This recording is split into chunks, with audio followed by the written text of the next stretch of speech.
क्या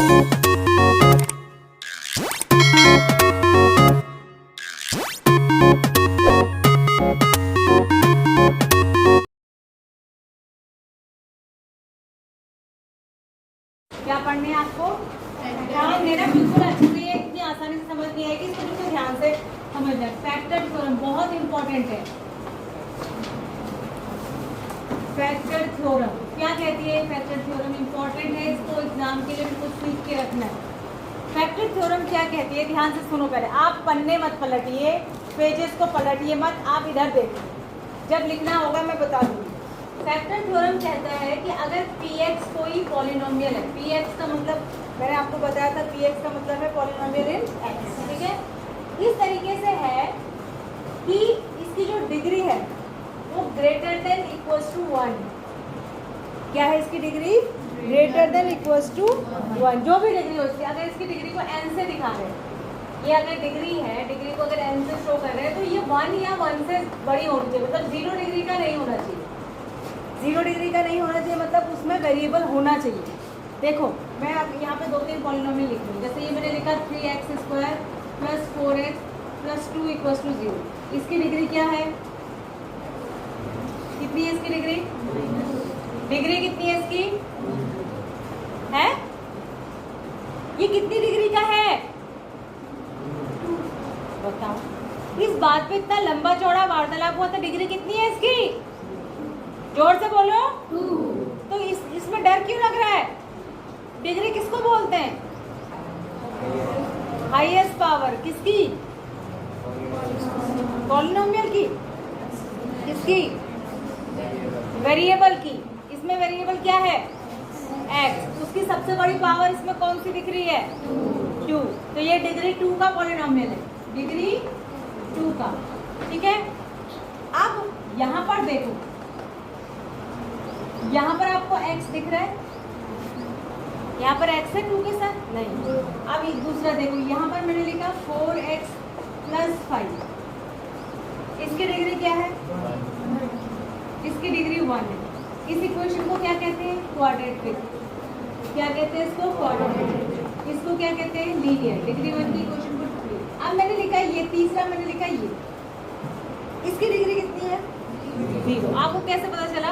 क्योंकि इसको हम ऐसा समझेंगे, 5x⁻⁴। इसमें वेरिएबल नहीं है ना, तो वेरिएबल की पावर जब 0 हो जाए तो उसकी वैल्यू कितनी होती है? 1। कितनी होती है? 1। तो इसको कहेंगे ये डिग्री 0 का पॉलिनोमियल है, ये डिग्री 1 का है, ये डिग्री 2 का है। तो ये यहाँ पर जो आपको समझा रहा है ये कह रहा है कि px कोई पॉलिनोमियल है जिसकी डिग्री n है, लेकिन n जो है वो ग्रेटर देन इक्वल टू 1 होना चाहिए। या तो इक्वल टू 1 यानी कि कम से कम तो डिग्री 1 का हो या उससे ज़्यादा।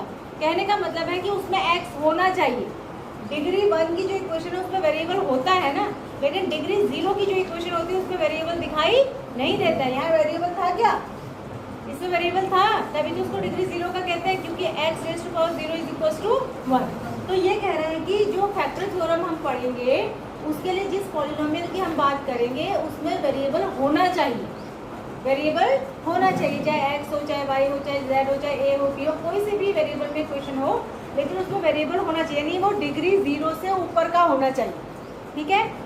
ग्रेटर देन इक्वल टू 1 का मतलब क्या है कि 1 या 1 से ऊपर की डिग्री, यानी कि 0 डिग्री उसकी नहीं होनी चाहिए।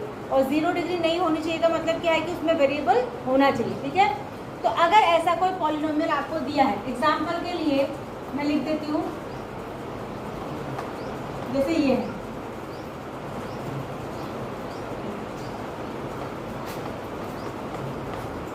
इसको स्टैंडर्ड फॉर्म में लिखेंगे तो ऐसे लिख देंगे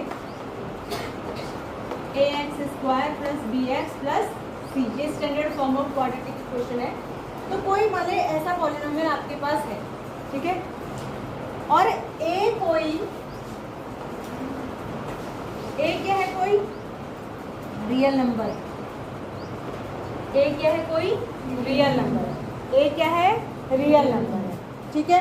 क्या समझा आपने कि px आपके पास कोई पॉलिनोमियल है, कौन सी डिग्री का होना चाहिए? कौन सी डिग्री का होना चाहिए? 1 या 1 से ज़्यादा, 1 या 1 से ज़्यादा। और a क्या होना चाहिए?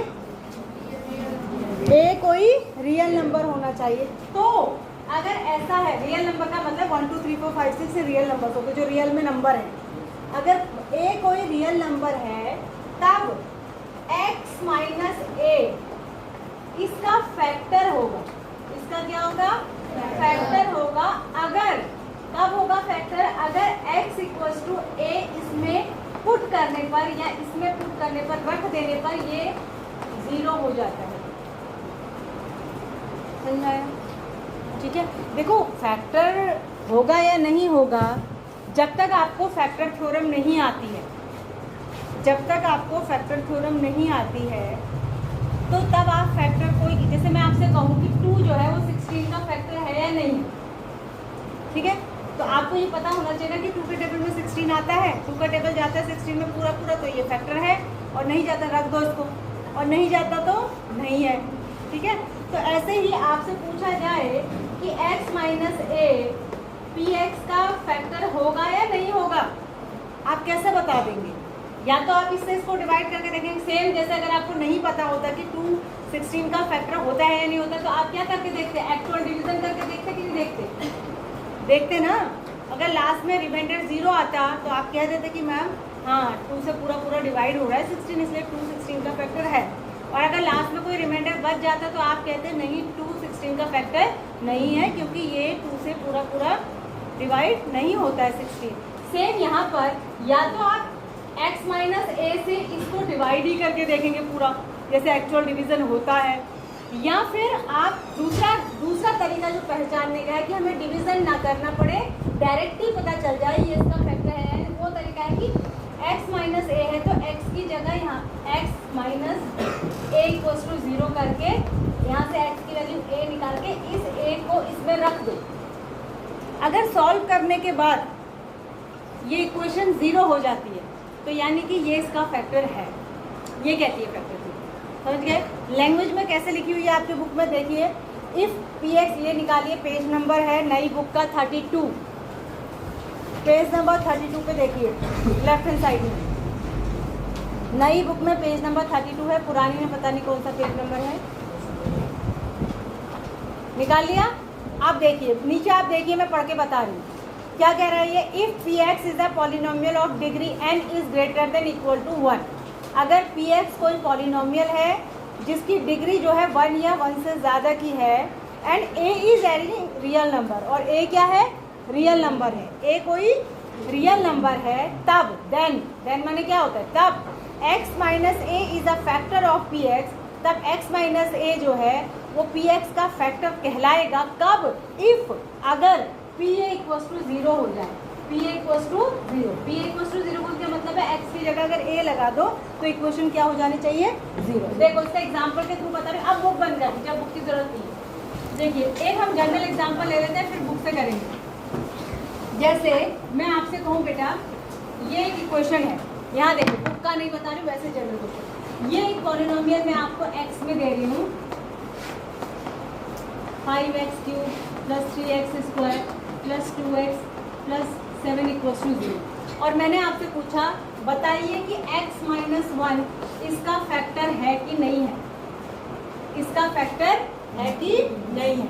है तब भी बता दीजिए, नहीं है तब भी। तो अगर आपको फैक्टर थ्योरम नहीं आती है तो आप क्या करेंगे? उस कंडीशन में आप x माइनस 1 से इसको एक्चुअल डिवाइड करके देखेंगे। क्या है? 5x cube plus 3x square plus 2x plus 7, इससे एक्चुअल डिवाइड करके देखेंगे। डिवाइड करते हुए जैसे नंबर्स का डिवीजन होता है, डिवाइड करते हुए अगर 0 आ जाता है तो ये इसका फैक्टर है, और नहीं आते तो नहीं है, जैसे नंबर्स में होता है। लेकिन आप चाहते हैं कि हमें डिवीजन ना करना पड़े, क्योंकि ये जो हम अलजेब्रा पढ़ रहे हैं इसका डिवीजन जो है नंबर्स के डिवीजन की तरह आसान नहीं होता है। तो आप चाहते हैं कि कोई ऐसा तरीका हो जिससे मुझे बिना डिवीजन की पता चल जाए कि ये इसका फैक्टर है या नहीं। उसी जगह हम इस्तेमाल करते हैं फैक्टर थ्योरम का। फैक्टर थ्योरम ये कहती है कि यहाँ से ये a है, जिस a की मैं बात करी थी वो a यही है, वहाँ पर लिखा था x माइनस ए, तो यहाँ से आपका a क्या हुआ? 1। तो x माइनस 1 इक्वल्स टू अगर 0 रखेंगे तो x की वैल्यू कितनी आ जाएगी? 1। ये जो 1 है वही क्या है? a है। तो अब आपको निकालना है p1, यानी जहाँ जहाँ x है उसकी जगह क्या रखना है? 1। तो मैं रख देती हूँ 5 × 1 का क्यूब प्लस 3 इंटू 1 का स्क्वायर प्लस 2 इंटू 1 प्लस 7। देखिए क्या आया, 1 का क्यूब 1 ही होता है, 5 1 जा 5, 1 का स्क्वायर भी 1 ही होता है, 3 1 जा 3, 2 इंटू 1 यानी 2 प्लस 7, 10 प्लस 7 यानी 17। क्या ये 0 हुआ? P1 निकालने पे क्या 0 आया? नहीं, P1 की वैल्यू 17 आ गई, which is not equal to 0। यानी x की वैल्यू 1 रखने पर ये इक्वेशन 0 नहीं हुई, तो यानी कि ये इसका फैक्टर नहीं है। समझ आया? अगर होता तो 0 हो जाता। तो इसी को कहते हैं फैक्टर थ्योरम। लैंग्वेज में कैसे लिखी गई है कि अगर px इज अ पॉलिनोमियल, ये पॉलिनोमियल है of degree greater than equals to 1, तो ये 1 से ऊपर की डिग्री है, मतलब सॉरी 0 से ऊपर की डिग्री है, यानी 3 डिग्री का है ये। तो और x a कोई रियल नंबर है, यहाँ पर रियल नंबर क्या था? 1। तब pa माने यहाँ पर क्या हो गया? P1, क्योंकि a की जगह क्या 1, तो P1 अगर 0 आ जाता है तो तब x माइनस a जो है इसका फैक्टर होता है, और अगर नहीं आता है तो नहीं। तो ये फैक्टर थ्योरम से रिलेटेड क्वेश्चन आपके आते हैं, और कभी कभी ये भी आ जाता है कि एक्सप्लेन या right factor theorem.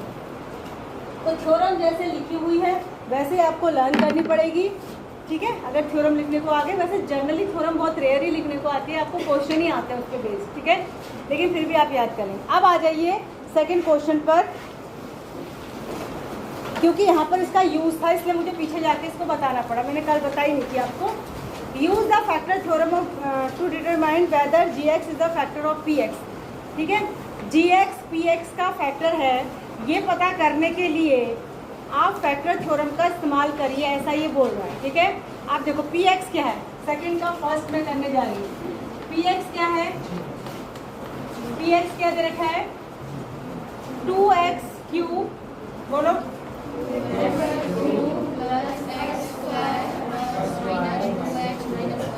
Equal to, ठीक है, इक्वल टू 0 नहीं, यही रख लो, ठीक है। और gx क्या है? अब यहाँ देखो, आपको चेक ये करना है कि gx px का फैक्टर है या नहीं, ठीक है। किसका इस्तेमाल करते हुए? Factor theorem. इसको px और इसको gx क्यों लिखा, ये भी आपके दिमाग में क्वेश्चन आना चाहिए। px, gx, rx, hx, fx सब दिखाने का तरीका है। आप इसको भी px और इसको भी px नहीं कह सकते, क्योंकि ये पॉलिनोमियल अलग है, ये पॉलिनोमियल अलग है, तो दोनों को px कैसे कह सकते हैं? समझ आ रही? दोनों को एक ही चीज़ से डिनोट नहीं कर सकते ना, जैसे इंग्लिश में सारे अल्फाबेट्स को ए ही कह सकते हैं क्या? नहीं कह सकते। तो सेम यहाँ पर ये अलग पॉलिनोमियल है, अलग पॉलिनोमियल, एक को अगर px लिख रहे हैं दूसरे को gx लिख दिया, एक और होता तो उसको rx लिख देते, कुछ भी किसी से भी दिखा दो, मतलब यह है कि पॉलिनोमियल इन x है इसका मतलब, ठीक है। तो ये दूसरा है तो इसको gx लिख दिया। अब आपको चेक ये करना है कि x प्लस 1 इसका फैक्टर है या नहीं, तो उसके लिए आप पहले gx इक्वल्स टू 0 करेंगे, यहाँ से x की, यानी gx की वैल्यू क्या है? x plus 1 is equals to 0, तो x कितना निकल के आया यहाँ से? -1। ध्यान दीजिएगा, जब ये पॉलिनोमियल प्लस में दिया होगा तो a की वैल्यू माइनस में निकल के आएगी, जब ये माइनस में दिया होगा तो a की वैल्यू प्लस में निकल के। अब हम लिखेंगे putting x equals to -1 in px, x की जगह पे -1 रख देंगे px में, तो अब इसको क्या बोलेंगे? p-1। जब तक x की जगह पे x लिखा हुआ था तो हम इसको px बोल रहे थे, जब x की जगह पे -1 रख देंगे तो हम इसको p-1 बोलेंगे, ठीक है। तो अब जहाँ जहाँ भी x है वहाँ आपको -1 रखना है। -1 का स्क्वायर, ये क्यूब है क्या? क्यूब प्लस x स्क्वायर यानी -1 स्क्वायर माइनस 2 इंटू -1 देखिए -1 का क्यूब कितना होता है? -1 ही होता है, और -1 का स्क्वायर 1, -2 इंटू -1 प्लस का 2 हो जाएगा, माइनस से माइनस मल्टीप्लाई होगा, -1। ये कितना आया? -1 इंटू 2 -2 +1 +2 -1। देखो ये माइनस का 2 है, ये प्लस का 2 कैंसिल, ये प्लस का 1 ये माइनस का 1 कैंसिल, 0, यानी p-1 की वैल्यू क्या आ गई? 0। तो इसका मतलब ये इसका फैक्टर है। तो हम लास्ट में क्या लिखेंगे? नीचे सबसे नीचे लिखेंगे yes gx is the factor of p। Clear हुआ कि नहीं हुआ? पहले आ गया समझ में अच्छे से? तो ये होता है बिना डायरेक्ट डिवीजन के बताना कि गिवन एक गिवन पॉलिनोमियल दूसरे गिवन पॉलिनोमियल का फैक्टर है कि नहीं। ठीक है, तो फैक्टर थ्योरम हमारे इस तरीके के क्वेश्चंस को बहुत आसान बना देती है।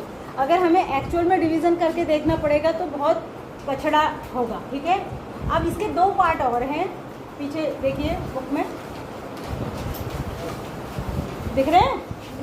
तो इधर वाला gx है, इधर वाला px है। छोटे वाले पॉलिनोमियल से बड़े वाले को आपको इसी तरीके से चेक करना है कि वो उसका फैक्टर है या नहीं। Will you be able to do this?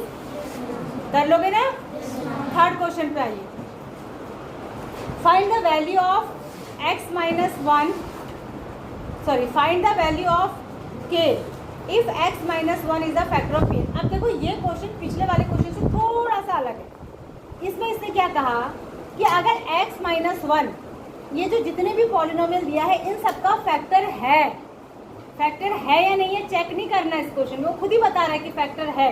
तो k की वैल्यू निकालो। कह रहा देखो जब फैक्टर है या नहीं है ये चेक करना होता है तब तो हम इसमें रखते हैं वैल्यू और देखते हैं कि 0 आ रहा है कि नहीं आ रहा है। लेकिन जब ये खुद ही कह रहा है कि क्या प्रॉब्लम है, लगातार बोल रहे हो, मैं कई बार इग्नोर कर चुकी हूँ। बुला लो यहाँ, पढ़ा लो, आओ तुम भी समझा दो।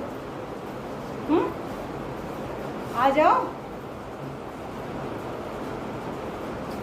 पूरी क्लास सुन रही है, उसमें एक बच्चा बोलेगा तो उसकी आवाज़ अलग ही पकड़ में आती है और अलग ही डिस्टर्बिंग लगती है। अगर तुम्हें आता भी है तो अपने मन को थोड़ा शांत रख के रिवाइज करो। और जैसे तुम अपने पड़ोसी को या दोस्त को भी बता रहे हो ना बेटा, ये खाली टाइम में, खाली पीरियड में, इंटरवल में, लंच में, या जब तुम्हें कोई गेम्स पीरियड होता है तो जिन जिन बच्चों को नहीं आता है, जिनको कम समझ में आता है, उनको बैठ के 4 बच्चों को लेके समझाओ। तुम्हारा भी रिवीजन होगा, उनको भी आएगा। चलती क्लास में मत बोलो। और अगर तुम्हारा पढ़ने का मन करे तो बोलो मैम मैं बता दूँ उसको।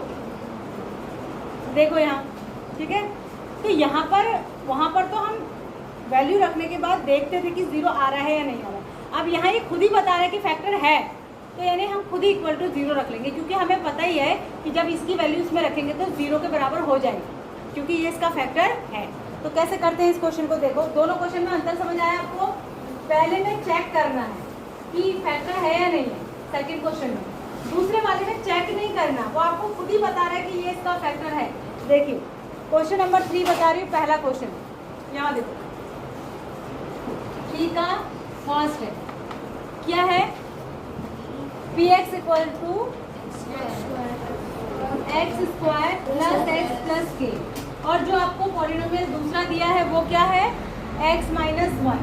अब इसने बोला है कि x माइनस 1 इसका फैक्टर है, तो हम लिखेंगे सिंस, क्योंकि x minus 1 is the factor of px। ठीक है, तो x माइनस 1 इक्वल्स टू 0 यानी x equals to 1, then putting x equals to 1 in px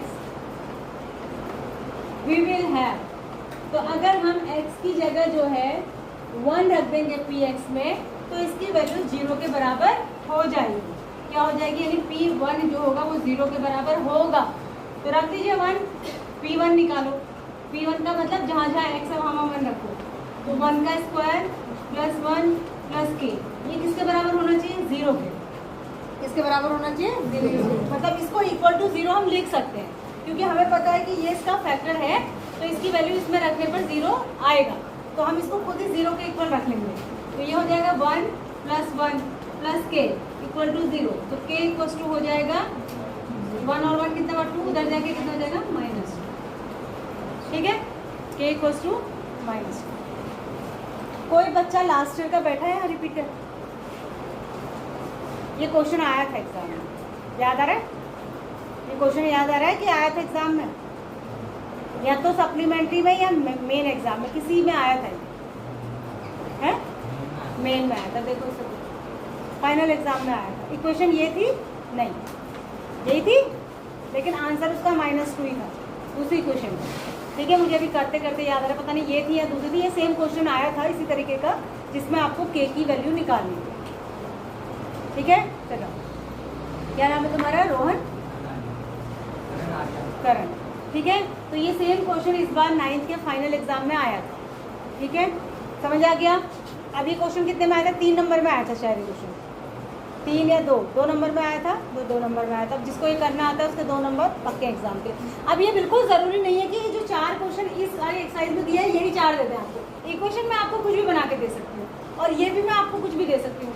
बस आपको ये कह दिया कि ये इसका फैक्टर है, के की वैल्यू निकालो, तो यहाँ से एक्स की वैल्यू निकाल के इसमें रखनी है और इक्वेशन को 0 के बराबर रख देना। जब एक साइड 0 होगा तो नंबर सारा ऐड सब्ट्रैक्ट जो भी होगा वो होके दूसरी साइड चले जाएगा, तो के की वैल्यू आ जाएगी। इतना ईजी क्वेश्चन है।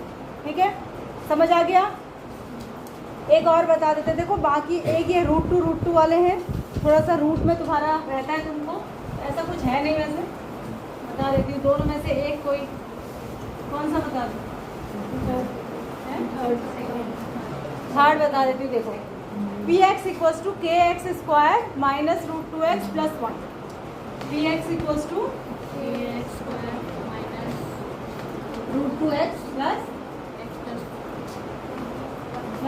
1, यही है। और इसके लिए भी फैक्टर वही है जो ऊपर दिया, x माइनस 1। तो x minus 1 is the factor of px। यहाँ पर लिखेंगे सीन्स, मतलब क्योंकि x माइनस 1 इसका फैक्टर है, हैंस या then put in x equal to कितना निकल के आएगा यहाँ से? x equal to 1। अगर ये x प्लस 1 होता तो x इक्वल टू कितना निकल के आता? माइनस। तो ये माइनस है तो हम लिखेंगे putting x equal to 1 in px में x इक्वल टू 1 रख देंगे तो p1 हो जाएगा। फिर वो तो ये हो जाएगा k into 1 square minus √2 into 1 plus 1। ठीक है, और इक्वल टू 0 हो जाएगा ये, क्योंकि ये इसका फैक्टर है। तो ये क्या हो जाएगा? 1 का स्क्वायर 1 ही होता है तो k ही आएगा, k से 1 मल्टीप्लाई होगा, √2 से 1 मल्टीप्लाई होगा तो √2 ही आएगा प्लस 1 इक्वल टू 0। अब k इक्वल टू क्या हो जाएगा? √2 उधर जाके प्लस का हो जाएगा और प्लस उधर जाके प्लस 1 माइनस का हो जाएगा, सॉरी माइनस 1। तो ये k की वैल्यू हो जाएगी √2 माइनस। ठीक है, तो k की वैल्यू। तो हर क्वेश्चन में इसमें हर पार्ट में k की वैल्यू निकालनी है। समझ आ गया? समझ आ गया?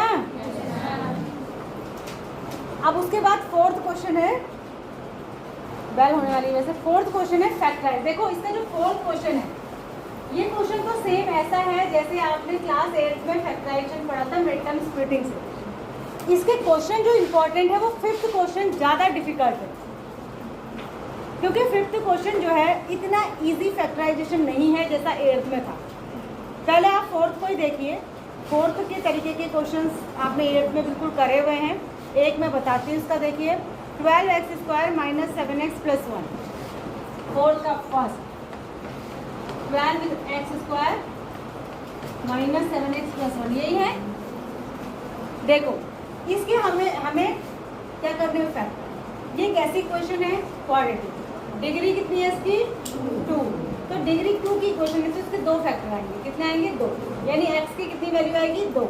तो हमें इसको 2 टुकड़ों में बांटना है कि अभी 3 टर्म में है, हमें 2 में लाना है। तो हम इसका तरीका क्या होता है, इस नंबर को इस नंबर से मल्टीप्लाई करते हैं साइड में। ये सब आपने मन में या रफ में करना है। कितना आया? 12। अब इस 12 के हमें ऐसे 2 टुकड़े करने हैं जिनको ऐड या सब्ट्रैक्ट करके -7 आ जाना चाहिए।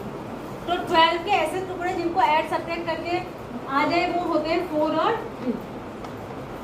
ठीक है, होते हैं ना। अब ध्यान दो, ऐड या सब्ट्रैक्ट करके आना क्या चाहिए? -7। और मल्टीप्लाई करके देखो 12 प्लस का है और ये भी प्लस का है, मल्टीप्लाई करके प्लस का 12 आना चाहिए। अब माइनस तो माइनस के ही नंबर से आता है, तो -7 अगर लाना है तो यानी कि ये भी माइनस में होना चाहिए और ये भी माइनस में होना चाहिए। -4 और -3। अब -4 और -3 को प्लस करेंगे तो हो जाएगा -7, बिल्कुल ठीक बन रहा है। और -4 और -3 को मल्टीप्लाई करेंगे तो प्लस का 12 हो जाएगा, ये भी सही बन रहा है। ठीक है, तो यानी हमें यहाँ पर लेना पड़ेगा 12x स्क्वायर। इस 7 को, इस मिड टर्म को, ये मिड माने बीच की टर्म, मिड टर्म इसी को कहते हैं। और स्प्लिटिंग का मतलब होता है तोड़ना। मिड टर्म स्प्लिटिंग का क्या मतलब होता है, बीच की टर्म को तोड़ के लिखना। तो क्या हो जाएगा 2x², इसको लिखेंगे -4x -3x। अभी भी ये है 7x ही माइनस का, बस इसको लिखने का तरीका है कि तोड़ के लिख दिया, जिससे कि 3 की जगह 4 स्टेप बन जाए और हम दो में से कॉमन लेके पेयर बना के 2 फैक्टर निकाल सकें। और लास्ट वाला ऐसे ही आएगा =0। इन दोनों में से क्या कॉमन आ रहा है 2, हाँ इन दोनों में से क्या कॉमन आ रहा है 2 नहीं 4 आएगा ना, और x 4 3 जा x होता है तो यहाँ 3 आएगा और एक x बचेगा, यहाँ 1 हो जाएगा। 4x का 4x पर टेबल तो 1 जा ही जाता है तो ये 1 हो जाएगा। आपको कॉमन लेने का मतलब पता है, डिवाइड करना। कॉमन लेने का मतलब क्या होता है, डिवाइड। जैसे मैंने इन दोनों में से 4x कॉमन लिया तो इसका मतलब है कि मैं इसको भी और इसको भी 4x से डिवाइड कर दूँ। तो 12x² को 4x से डिवाइड करूँगी तो x से 1x कट जाएगा, 4 से ये 3 जा कटेगा और 1x यहाँ से बचेगा तो 3x आएगा। और जब मैं 4x को 4x से ही डिवाइड करूँगी तो क्या आएगा 1। ठीक है, तो कॉमन लेने का मतलब क्या होता है, डिवाइड करना। अब यहाँ से इन दोनों में से दोनों टर्म अलग है, क्या कॉमन आएगा, खाली -1 ही कॉमन आएगा, है ना। तो -1 कॉमन आएगा तो ये तो 3x ही रहेगा, और ये बाहर माइनस ले लिया है तो इससे ये वाला प्लस माइनस में हो जाएगा। हमेशा याद रखना ये दोनों ब्रैकेट सेम बनने चाहिए। अगर ब्रैकेट सेम नहीं है, यहाँ प्लस का आ रहा है यहाँ माइनस का आ रहा है, या यहाँ कुछ आ रहा है यहाँ कुछ आ रहा है, तो इट मीन्स आप गलत कर रहे हैं क्वेश्चन, आपने गलत कॉमन लिया है, आपने गलत फैक्टर किया। अब पूरा का पूरा ब्रैकेट ही कॉमन ले लेंगे तो यहाँ से बचेगा 4x और यहाँ से बचेगा -1 =0। अब दोनों दो आगे फैक्टर, एक आया 3x - 1 = 0 और एक आया 4x - 1 = 0। एक बार इसको 0 के इक्वल रखेंगे तो यहाँ से 3x = 1 तो x = 1/3, और एक बार इसको 0 के इक्वल रखेंगे तो 4x - 1 = 0, 4x = 1 तो x = 1/4। आपको ये नहीं निकालना है, आपको बस ये 2 फैक्टर करने हैं। मैं आपको खाली x की वैल्यू निकाल के बता रही हूँ कि कैसे निकालते हैं। आपको यहीं तक करना है क्वेश्चन, फैक्टराइज करना है, मतलब इसके 2 फैक्टर बना देंगे। समझ आया अच्छे से? आज के लिए इतना बहुत है, बेल लगाई नहीं 2 बजे।